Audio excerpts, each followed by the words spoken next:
Hei, nākotnes planētu glābēji! Vai esat kādreiz domājuši, kā šī tukšā sūlas kaste vai vecais laikraksts var palīdzēt mūsu planētai saglabāt vēsumu? Ienirsim otrreizējās pārstrādes maģiskajā pasaulē un pusgrāda noslēpumā. Ikdienā mēs radām daudz atkritumu, iesaiņojumus, pudeles, papīrus.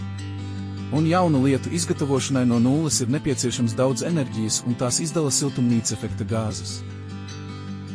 Šīs gāzes darbojas kā silta sega ap Zemi, un tās var izraisīt mūsu planētas uzkaršanu, pat ja tas ir tikai par pusi grādu.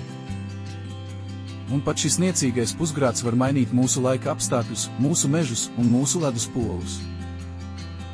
Bet uzmini ko? Pārstrāde glābšanai. Kad mēs pārstrādājam, mēs atkārtot izmantojam materiālus un samazinām nepieciešamību izgatavot lietas no nulles. Tas nozīmē mazāk patērētās enerģijas, mazāk siltumnīca efekta gāzu un vēsāku planētu.